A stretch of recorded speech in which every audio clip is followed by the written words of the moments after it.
கர்த்தருடைய நாமத்திற்கு மகிமை உண்டாகட்டும். கடந்த 9 மாதம் தேவன் நம்மை கிருபையாய் பாதுகாத்து இந்த 10வது மாதம் முதல் நாளிலும் கூட அவரை ஸ்தோத்திரிக்கும்படியாக, அவரை துதிக்கும்படியாக நம்மை தெரிந்து கொண்டார். இந்த 10வது மாதத்திலும் கூட தேவனை கொடுத்திருக்கிற வாக்குத்தத்தத்தை தியானிக்கும்படியாக 2 கொரிந்தியர் 4ஆம் அதிகாரம் 14ஆம் வசனம். கர்த்தராகிய இயேசுவை எழுப்பினவர் எங்களையும் இயேசுவை கொண்டு எழுப்பி உங்களோடு கூட தமக்குன்பாக நிறுத்துவார் என்று அறிந்திருக்கிறோம். இங்கே பவுலின் அனுபவத்தை சொல்கிறார். இயேசுவை எழுப்பின தேவன் எங்களை இயேசுவை கொண்டு எழுப்புவார் என்று சொல்லி, ஆம், நம் வாழ்க்கையிலே தேவன் எழுப்ப விரும்புகிறவராயிருக்கிறார். நாங்களோ எழுந்து நிமிர்ந்து நிற்கிறோம் என்ற வாக்குத்தத்தத்தை இந்த ஆண்டிலே தேவன் கொடுத்து தொடர்ச்சியாக 9 மாதமும் தேவன் எழுப்புவதாக நம்மளோட பேசினார். இந்த வேளையிலும் கூட இயேசுவை கொண்டு எழுப்பினார் என்று சொல்லி பவுல் தன்னுடைய அறிக்கையின் மூலமாக சொல்வதை பார்க்கிறோம். அறிந்திருக்கிறேன், நான் ஒடுங்கி போனாலும் எப்பக்கத்தில் நெருக்கப்பட்டு போனாலும் தேவன் என்னை எழுப்பினார் என்று சொல்லி அவர் அறிந்தவராய் இருக்கிறார். இன்றைக்கு நம் வாழ்க்கையில் கூட ஆண்டவரை அறிவதுதான் சிறந்த மேன்மையான ஒரு காரியமாக இருக்கிறது. நாம் தேவனை அறிய ஆசைப்பட வேண்டும், அங்கலாய்க்க வேண்டும், வாஞ்சிக்க வேண்டும். அதே பவுல் சொல்கிறார், நான் விசுவாசித்திருக்கிறவர் இன்னார் என்று நான் அறிவேன் என்று சொல்லி. அதனால் நம் வாழ்க்கையிலே தேவனை அறிவோம். அவர் எப்பேற்பட்டவராம், நம்மை எழுப்புகிறவராய் இருக்கிறார். நம் வாழ்க்கையில் வந்திருக்கிற எல்லா பிரச்சனையிலிருந்து நம்மை விடுவித்து எழுப்ப தேவன் சித்தமாக இருக்கிறார். அதோடு மாத்திரமல்ல, பவுல் இன்னும் ஆழமான விளக்கத்தை சொல்கிறார். அதே 4ஆம் அதிகாரம் 10ஆம் வசனத்தில் பார்க்கும்போது, கர்த்தராகிய இயேசுவின் ஜீவன் எங்கள் சரீரத்திலே விளங்கும்படிக்கு என்று சொல்லி பார்க்கிறோம். அவருக்குள்ளாக தேவனை நன்றாக விளங்கிக் கொள்கிறார். இன்றைக்கு நம் வாழ்க்கையில் கூட மற்றவர்களை எதிரடையாக இருக்கின்றவர்களை பார்க்கின்ற போது, நமக்கு முன்பாக நிற்கிறவர்களை பார்க்கின்ற போது உள்ளான மனதிலே என்ன இருக்கும் என்று சொல்லி நமக்கு தெரியாது. ஆனால் கண்டிராதவரும் காணக்கூடாத தேவனை குறித்து பவுல் சொல்கிறார், எனக்குள்ளே இயேசுவை விளங்கி கொண்டேன்னு சொல்லி நம் வாழ்க்கையில் கூட இந்த மேன்மையான அனுபவத்துக்குள்ளே போக நம்ம இப்போ கொடுக்க வேண்டும். அவரை விளங்கி கொண்டால்தான் நம் வாழ்க்கையிலே ஒரு வெற்றியுள்ள ஜீவியத்துக்குள் கடந்து போக முடியும். உண்மையாக என் வாழ்க்கையிலே எவ்வளோ ஒடுக்கங்கள், வேதனைகள், விரக்தியான சம்பவங்கள், வெட்கப்படும்படியான சூழ்நிலை எல்லாம் கடந்து வந்தது. ஆனால் ஒன்று மாத்திரம் தைரியமாய் சொல்ல முடியும், ஆண்டவரை என் உள்ளத்துக்குள்ளாக, ஆண்டவர் எனக்குள்ளாக கடுகளவு விளங்கினபடினால்தான் இன்றைக்கு ஆண்டவர் கொடுத்திருக்கிற வாக்குத்தத்தங்கள் என் வாழ்க்கையில் நிறைவேறுவதை என்னால் அறிந்து கொள்ள முடிகிறது, அனுபவிக்க முடிகிறது. அதனால் நம் வாழ்க்கையிலே தேவன் நம்ம எதற்காக எழுப்புகிறன்னு சொன்னால், அவரை விளங்கி கொள்ள, அவரை அறிந்து கொள்ள, நம் வாழ்க்கையிலே அவரை விளங்கி கொள்ள, அறிந்து கொள்ள என்னவெல்லாம் வழி இருக்கிறதோ அந்த வழியில் செல்ல நம் வாஞ்சிக்க வேண்டும். கர்த்தர் எழுப்புவார். உங்கள் குடும்பத்தில் இருக்கிற எல்லா பிரச்சனையும் மாற்றி எழுப்ப தேவன் சித்தமாக இருக்கிறார். நாங்களோ எழுந்து நிமிர்ந்து நிற்கிறோம் என்ற அந்த வாக்குத்தத்தம் நிறைவேற்றும்படியாக தேவன் விரும்புகின்றபடினால்தான் தொடர்ச்சியாக எழுப்புவதை குறித்தே பேசி கொண்டிருக்கிறார். காரணம், தேவன் இருக்கிறவராகவே இருக்கிறார். அவர் நேற்றும் இன்றும் என்றும் மாறாதவராக இருக்கிறபடினாலே இன்றைக்கு நம் வாழ்க்கையிலே அவரை விளங்கி கொள்ள நாம் இப்போ கொடுக்க வேண்டும். இன்னொரு வசனம் வாசிப்போம்.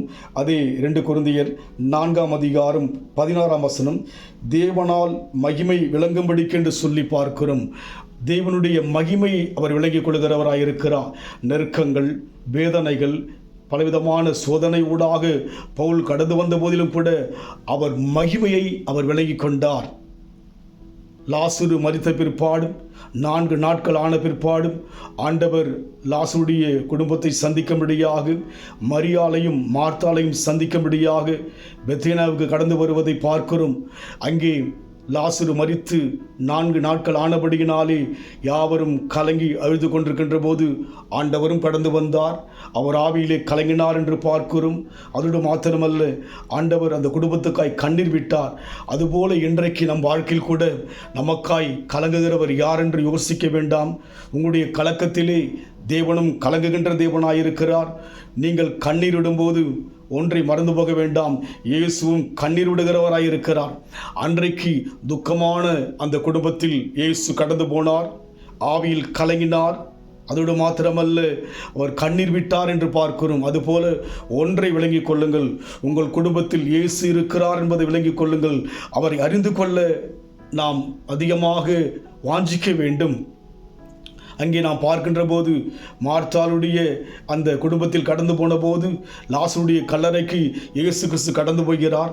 அங்கே கடந்து போன போது தேவனுடைய மகிமையை காண்பாய் என்று அங்கே மார்த்தாளிடத்தில் சொல்லும்போது 4 நாட்களாயிற்றே நாருமே என்று சொல்லி மார்த்தாள் சொல்கிற காரியத்தை பார்க்க முடியும்.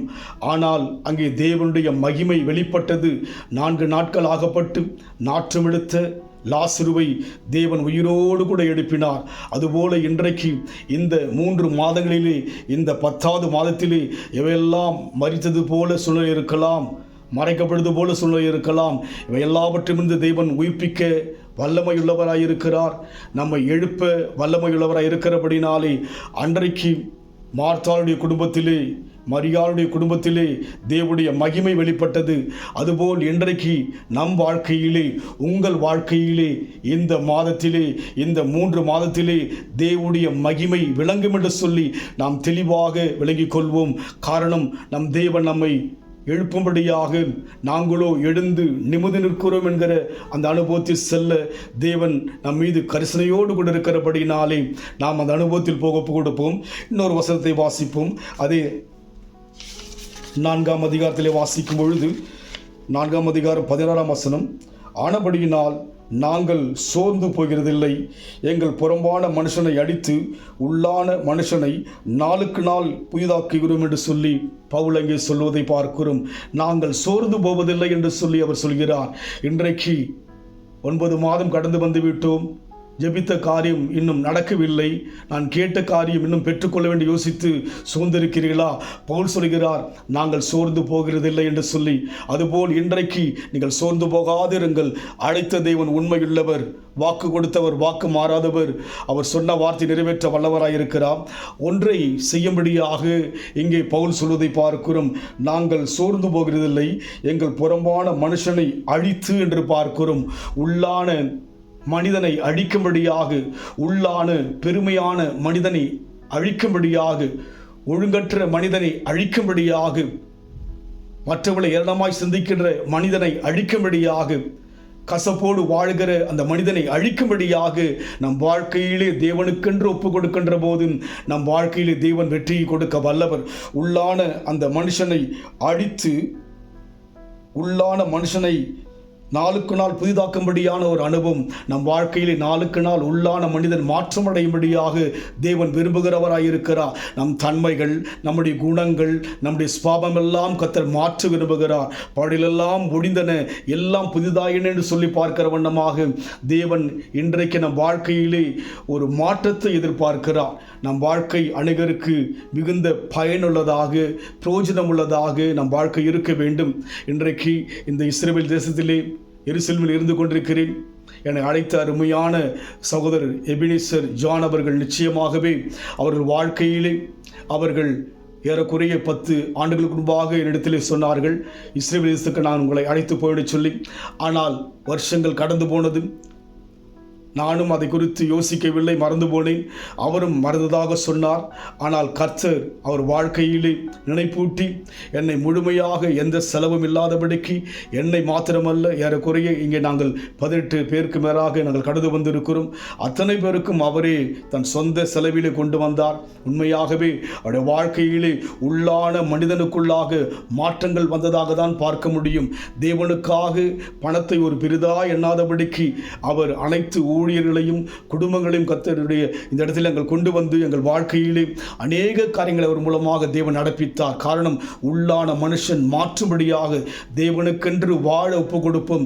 தேவனுடைய காரியத்துக்கு செயல்பட நம்முடைய நேரத்தையும், நம்முடைய காலத்தையும், நம்முடைய ஐஸ்வர்யத்தையும் தேவனுக்கென்று கொடுக்கின்ற அந்த அனுபவமானது எல்லாவற்றிலுமிருந்து நம்மை எழுப்ப முடியும். உண்மையாகவே அந்த அவருடைய வாழ்க்கை மூலமாக நான் ஒரு காரியத்தை அறிந்து கொண்டேன்.